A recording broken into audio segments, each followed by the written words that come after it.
Fighting is my job. That's what I do for a living. That's what I've been doing since I'm 7 years old every day. I'm fighting because I like the science of it. For me, it's a passion, it's a sport. I'm a martial artist, and that's what I love to do.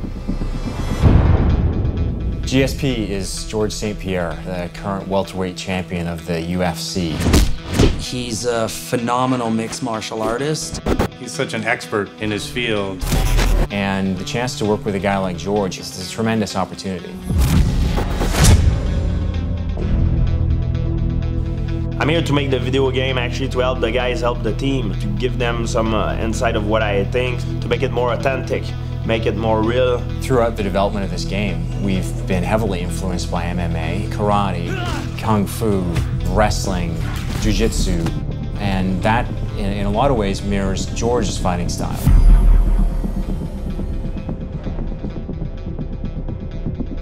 We took George through the story of the game, the characters, the world itself, and then got into the fighting. The fighting scene are so realistic, it's like the real thing, you know? I like the way the transition between the striking and the takedown is done. It's very fluid. Anything that glows red when you've got a character grappled is a piece of the environment that you can use. So you can use chair, you can take your opponent and throw him in a, in a fish tank or in a grinder. Oh my God! He wanted to get his hands on the game, you know, he almost kind of wanted to take the controls from Mike and play himself. It was like the dark side of George wanted to bust loose. Like me, when I play video game, I like to be a villain. In life, I'm a good person, but when I play, I'm like the most evil person I can be. And then we brought in Liberty Walker and Soda Yuyama, two guys who've been key to the development of our fighting and our locomotion. And the great thing about these guys meeting George is that Soda and Liberty are both fighters themselves. Whenever we are trying to implement some new moves, we get up, start throwing the punches, then see how it feels. So we would often work through what worked mechanically from our martial arts background, trying to keep with more believable moves. Soda and Liberty are very committed in what they do. They're very meticulous in their work. So Soda, you want to bring up on your end like the jump kick? When you sprint in towards the enemy and you push the striking button and there's a jump kick that comes out. It's a little bit problematic for us just visually. We weren't quite happy with it, but we couldn't quite articulate what was wrong with it. So you can see it in slow-mo. Okay, I see the problem. Go ahead. Go continuously, yes, I can see. So at that point, you know, we broke into the mechanics of what was wrong with that move and how it wasn't looking correct. It doesn't feel like his hip. You know why? Because he's jumping with the same leg that he's gonna kick, which is wrong. Oh, you see? You jump with the left and you kick with the left.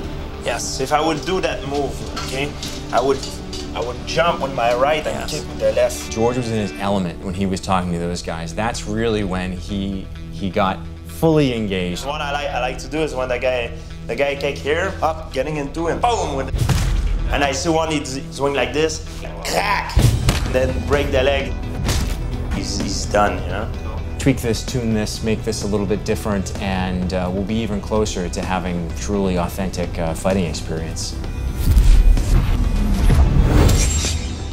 We talked a little bit about the flying punch. It's one of my favorite moves in the fighting, but I've learned new version of it and new ways to apply it. You know, the one I use with my front end that everybody knows, and I like to combine it with the leg kick. I'm not watching you the leg.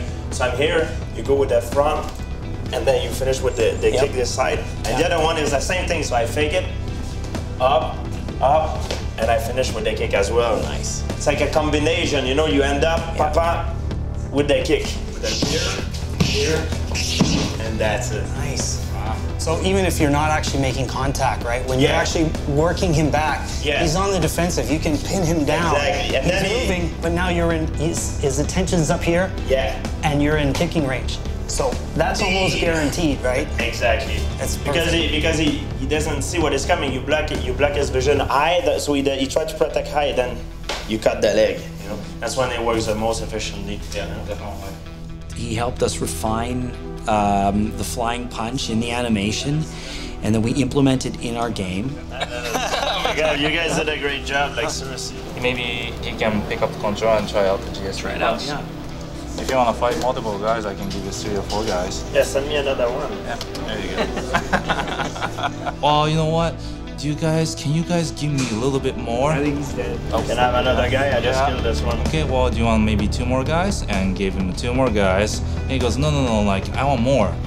How many can you put on this? Hey, do like their matrix, like. So we created a whole bunch of guys, and he's like fighting a massive army of guys just at him, and he's just working his way through them.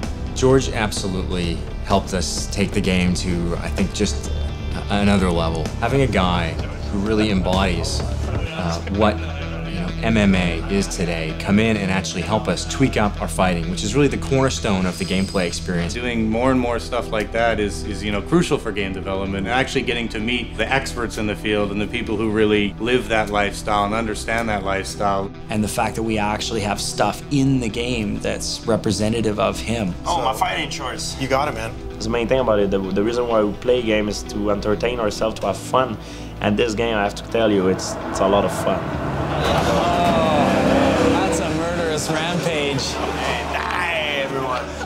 In many ways, I think he's just as dangerous on the road as he is in the ring.